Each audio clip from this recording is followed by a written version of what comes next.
Assalamualaikum warahmatullahi wabarakatuh.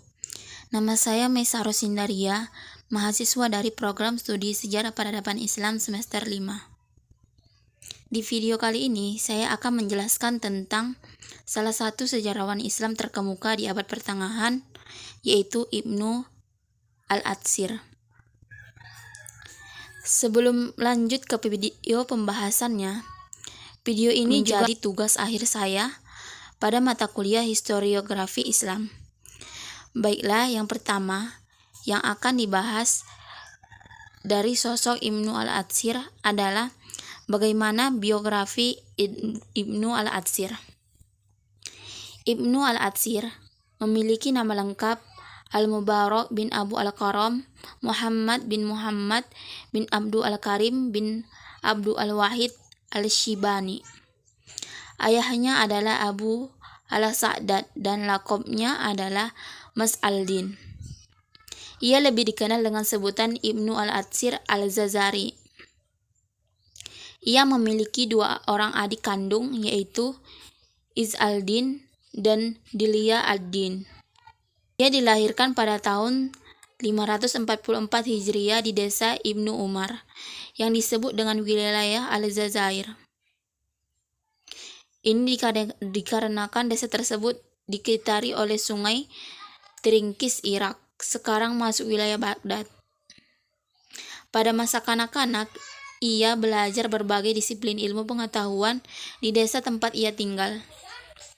Pada tahun 565 Hijriah, Ibnu al-Atsir al-Zazari datang ke Mosul dan mendirikan residen yang permanen di sini. Ia dikenal sebagai seorang ulama yang tingkat tinggi keilmuannya dan keahliannya dalam bidang agama. Berkat kesungguhan dan kegigihannya, ia kemudian menjadi seorang ulama yang cukup berpengaruh dan disegani. Dan Ibnu al-Atsir juga memiliki kedudukan yang tinggi dan agung di mata para penguasa dan pembesar pada waktu itu. Ia adalah ulama dalam bidang tafsir, hadis, fikih, usul, dan bahasa, yang juga diakui oleh ulama-ulama lainnya.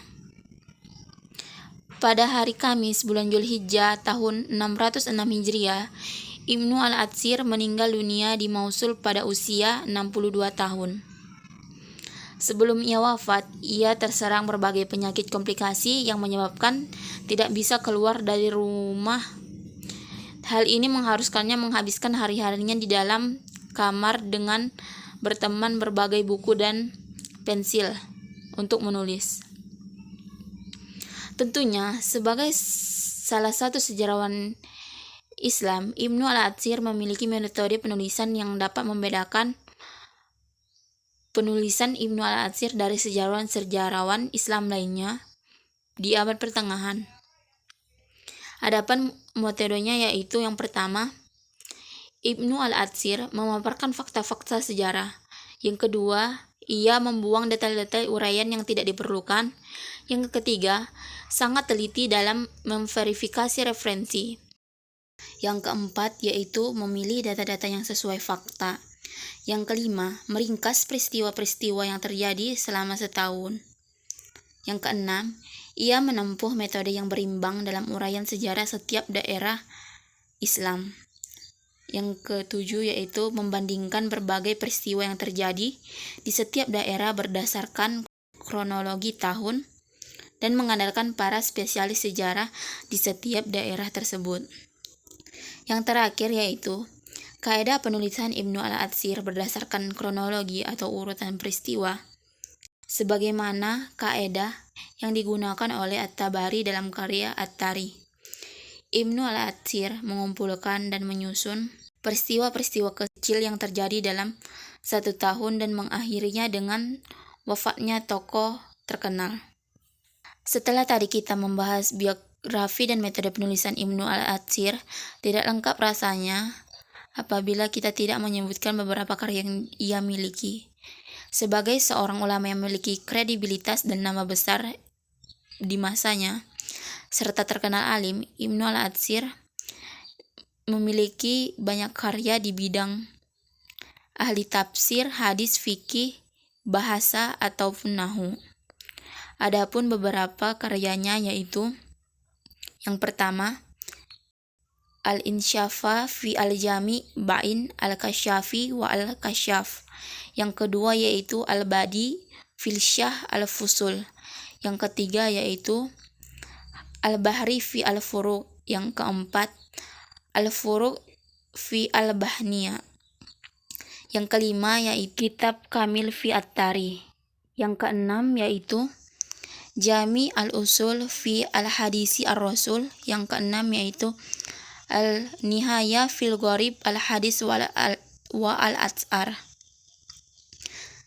Dari berbagai karya Ibnu al-Atsir di atas, yang paling populer dan yang penting adalah Kitab Al-Kamil fi at-Tarikh.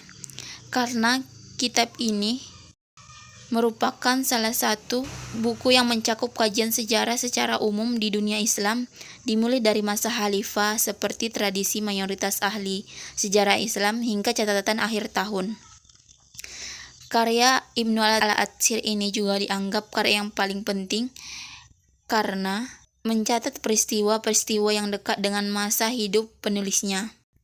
Kitab ini juga menjadi salah satu sumber primer dalam mengenai perang salib. Keunikan dalam kitab ini adalah sistem kronologinya yang memudahkan pembaca meneliti peristiwa sejarah yang telah terjadi. Kitab ini juga bisa dikatakan sebagai ringkasan dari kitab Tarikh al-Rasul wa al-Muluk karya Imam At-Tabari.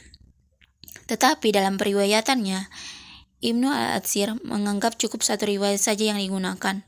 Kemudian beliau melengkapinya dengan informasi yang belum ada pada Tarikh At-Tabari yang ia ambil dari Ibnu Al-Kalbi dan lainnya.